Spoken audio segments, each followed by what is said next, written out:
On March 10th, 1940, in the poorest corner of Ryan, Oklahoma, a boy was born into a world that had already decided he would amount to nothing. His father was a drunk who disappeared for weeks at a time, returning only to break things and leave again. His mother worked 2 jobs just to keep food on the table, and the neighbors whispered that the Norris family was cursed with bad luck and worse blood. But what nobody knew, not the teachers who ignored him, not the bullies who beat him senseless behind the schoolhouse, not even the father who looked at him with open contempt, was that this scrawny, shy, half-Cherokee boy with a stutter so severe he could barely say his own name would one day become the most iconic action hero America has ever produced, and that the very fists that trembled when he tried to speak would become the most feared weapons in Hollywood history. The same hands that couldn't write a simple essay would sign autographs for millions. There's an irony in Chuck Norris's story that hurts too much to be coincidence. The child who couldn't finish a single sentence without his face turning red with shame and his classmates erupting in laughter. The teenager who discovered that his fists could say what his mouth never could, that violence had a language all its own. The martial arts champion who built an empire on controlled destruction because words had always betrayed him at the worst possible moments.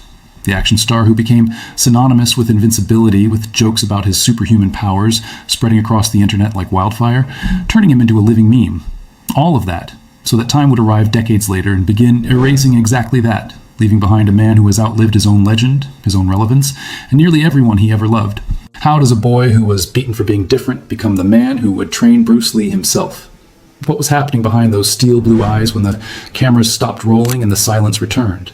And what happens when the body that made you immortal on screen starts failing you in ways no amount of willpower can fix? To understand all of that, we need to go back to the beginning, to the dusty roads of Ryan, Oklahoma, to the Great Depression's dying breath, and to a child who learned in the cruelest way possible that silence was safer than speech, and that the world only respects those who can fight back. Carlos Ray Norris arrived on a cold March morning in 1940, the first son of Wilma and Ray Norris.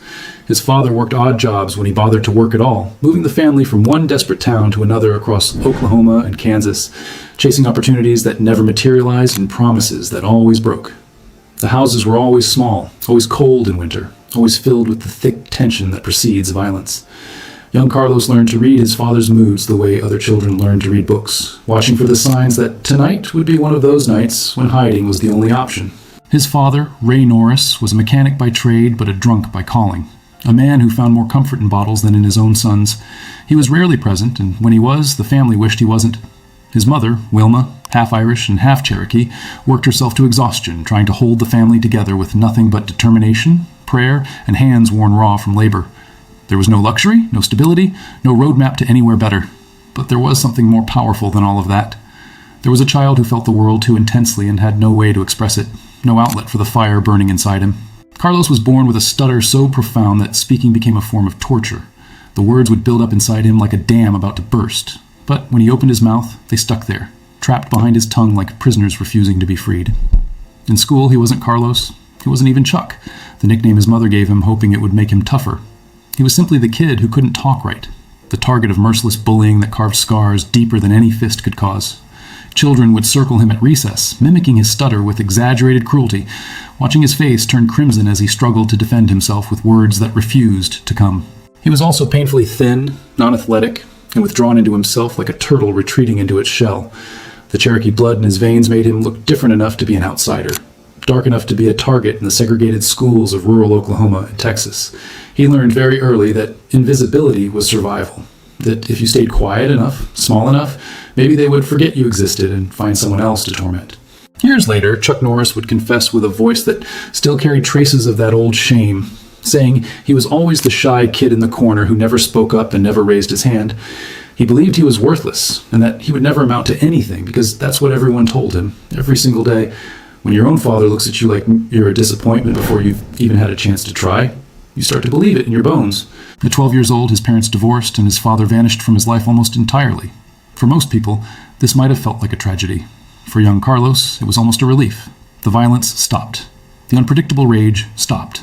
But something else filled that space, a gnawing emptiness, a question that would haunt him for decades. Why wasn't I enough to make him stay sober? The family moved to California, to a small town called Torrance, where Wilma worked in a factory and Carlos continued being invisible. High school was more of the same. He was average in every measurable way.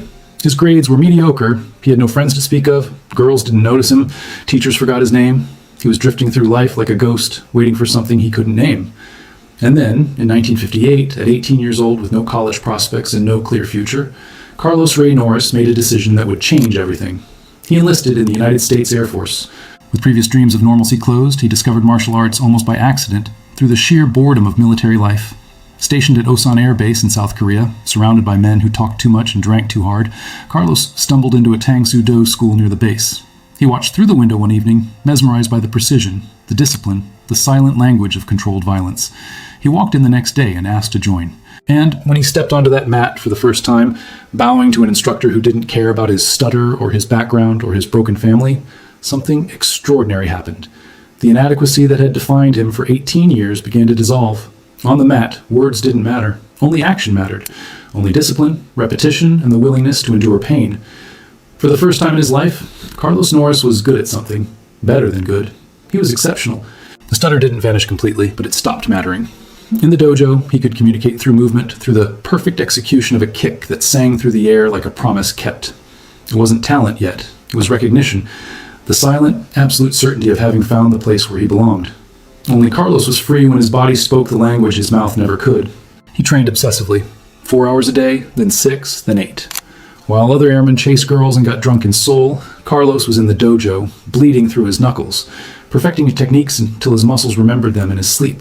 By the time he returned to California in 1962, he had earned black belts in Tang-Soo-Do and Judo. He was no longer the invisible boy. He was a weapon wrapped in skin. At 22, with barely $300 in his pocket and a certainty that bordered on delusion, Carlos opened his first karate school in Torrance, California. No business experience, no marketing plan, no safety net, just a belief that if he worked harder than everyone else, it would have to be enough. Los Angeles in the 1960s was not kind to dreams. It was a city that ground them down slowly, with rent that came due every month, whether students showed up or not. The city didn't welcome him with applause. It welcomed him with empty promises and bills he couldn't pay. He taught classes during the day and worked night jobs to survive. He washed cars at dealerships. He loaded trucks at shipping yards. He worked security at clubs where drunk men tested him just to see if the karate instructor could really fight. And in every brutal hour, he saved something no one could take away. The certainty that he belonged on the mat, teaching others what had saved him. Competition became his proving ground. Tournament after tournament, Carlos Ray Norris began collecting victories like debts repaid. He won the California State Championship, then the All-American Championship, then the International Championship. For 6 consecutive years, from 1968 to 1974, he was undefeated as the professional middleweight karate champion. He wasn't just good, he was untouchable. And then, in 1968, at a tournament in Long Beach, California, something happened that would redirect his entire trajectory.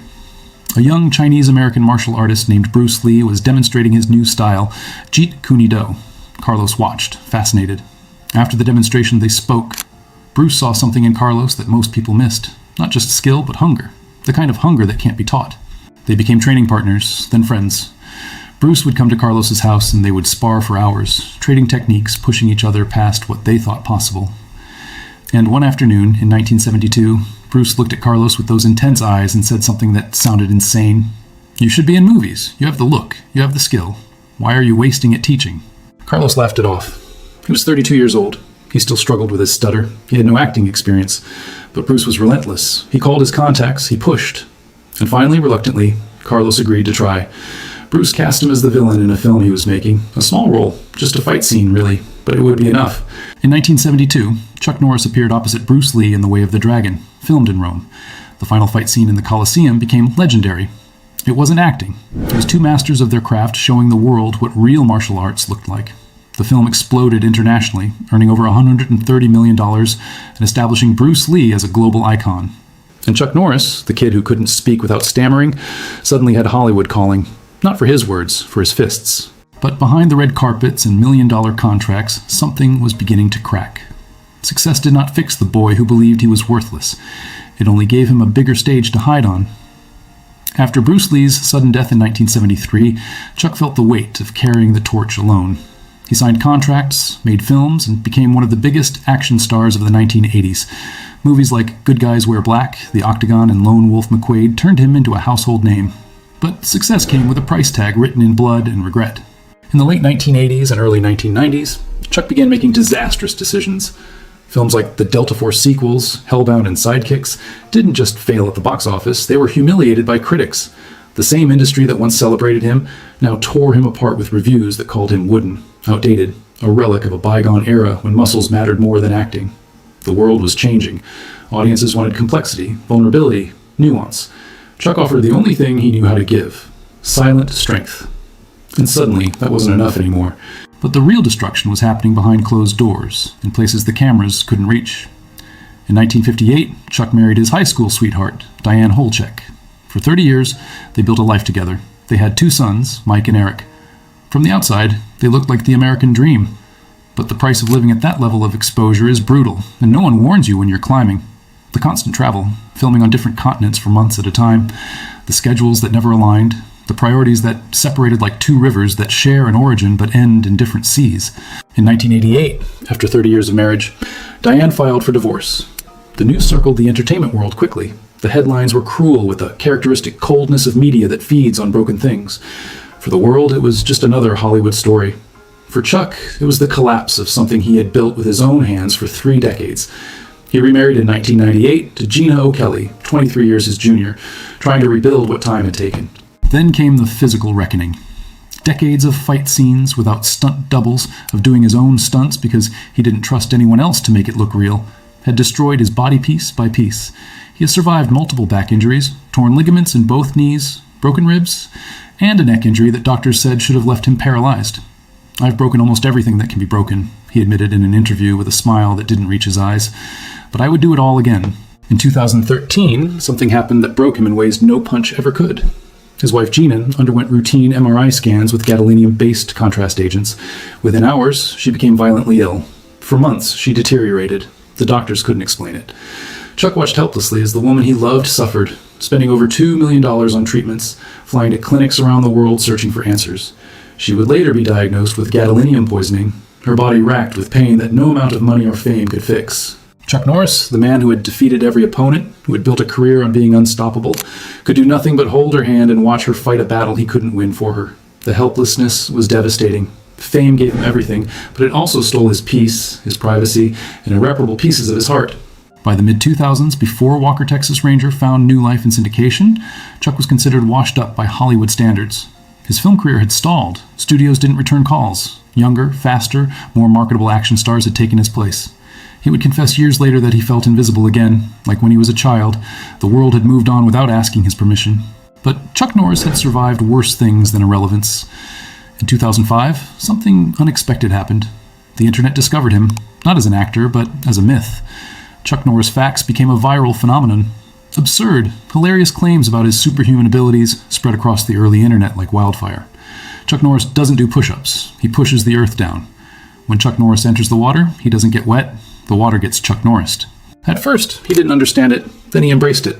The memes gave him something Hollywood never could: immortality beyond his films. A new generation knew his name, not because they had watched his movies, but because the internet had transformed him into a living legend, a symbol of unstoppable force. Today, at 84 years old, Chuck Norris lives quietly with Gina on a ranch in Texas. Every step reminds him of the price he paid for immortality on screen. His body is a museum of scars, each one a story of a stunt that should have killed him but didn't. The cost wasn't just physical. 2 marriages, decades away from his children, and a wife who still battles the aftermath of poisoning that nearly took her life. And yet, Chuck Norris remains standing, not as the invincible warrior of the movies, but as the man who understood that real strength isn't never falling. It's getting up every time the world knocks you down. His legacy isn't Walker, Texas Ranger or roundhouse kicks. It's the living proof that rejection, inadequacy, and failure are not the end, only the prologue to something greater. From the stuttering child to the immortal icon, his legacy is proof that scars don't disqualify us from greatness. They're what make us unforgettable. What lesson do you take from Chuck Norris's story? How many times have you gotten up when everyone expected you to stay down? Share your reflections below and subscribe for more stories of those who transform scars into legends. Because in the end, as Chuck Norris taught us through every stumble, every rejection, every impossible comeback, the world doesn't remember those who never fell. It remembers those who refused to stay down.